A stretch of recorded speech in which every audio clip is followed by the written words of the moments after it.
We saw the fuel prices going up yesterday drastically, and the explanation that was given by government is not accurate, because blaming the global oil prices is falling short of what the reality is.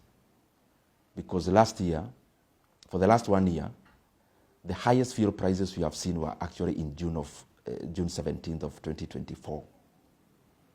And in this calendar year, the highest prices we have seen were actually in January.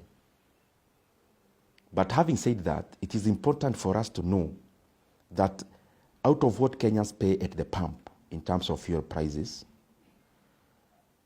around half of that money is in terms of taxes and levies. Over 80 shillings of what people pay for petrol prices, over 80 shillings goes into taxes and levies. And of what Kenyans pay for other products or fuel other than petrol, over 76 shillings again goes into taxes and levies. In an oil-producing country like Kenya, the only tool a government is left with is altering the levies and taxes. This is where the problem is. The government of Kenya actually added a new levy last year of 7 shillings in the fuel prices. And how the government works is that time when the fuel prices are coming down, actually that's the reason why Kenyans never felt the global deceleration of the oil prices. Because it's around that time that the government introduced a secret 7 shillings in fuel levy. That is partly one of the problems why the fuel prices are going up.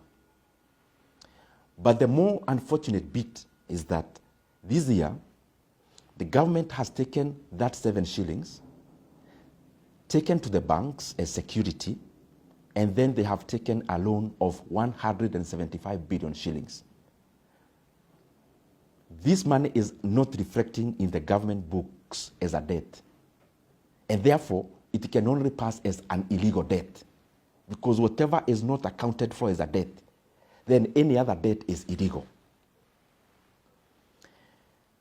There has been a lot of secrecy around securitization, because these questions, we have asked them even in Parliament, even the people in the Treasury don't seem to know. Some of the questions we are asking, how much money is the government actually borrowing? Because even the 175 is from different sources other than the official source. Secondly, what is the interest rate? Third, after 7 years, which is the period at which they are borrowing, how much will the government have paid to these banks? Fourth, is this money sovereign guaranteed? Because it seems to be nowhere in the government books. It actually also never came to Parliament for any ratification. The problem of this is that we now have the government spending money in advance. They have already collected money in advance for the next 7 years. So if Kenyans demand lower fuel prices, and you've already taken loans using the levies and taxes, how are you going to alter the pump fuel prices? Because the only tool you have is taxes and levies, and it is the one that you've already securitized. And this securitization term is another dogma that is being brought around to confuse Kenyans. It is important for the government to be prudent. It is not fair, because we want to be clapped for today. We add fuel prices, we actually go to the banks and take loans using the same levy, which in a bad day is what Kenyans will demand it gets lowered for the fuel prices at the pump to actually be managed.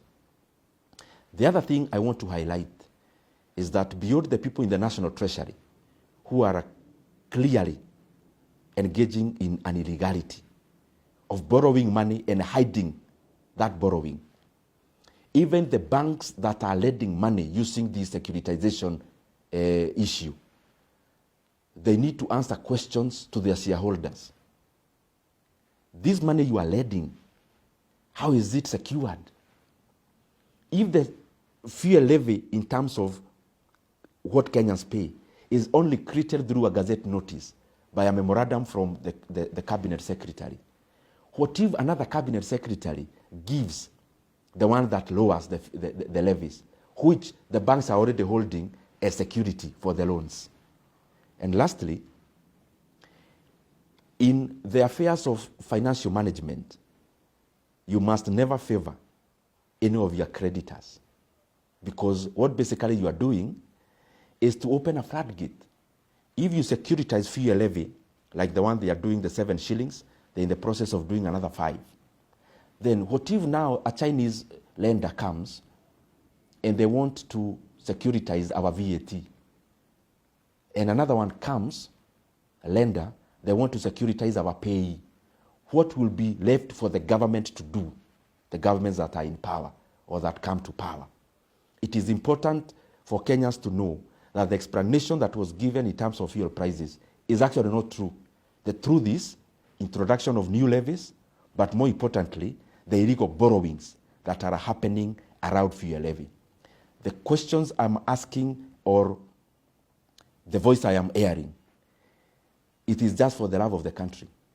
Because if we do the same on all the other funds, the government is doing the same in terms of sports fund, we do the same in terms of fuel levy, then where is the flexibility for the governments to make decisions on how to expend their money when the government that is currently there is already spending money in advance? What if the other government that was there did the same, securitized the money in terms of all the taxes? Then what will be the role of the government now? Which decisions would they be making when the money is actually not available?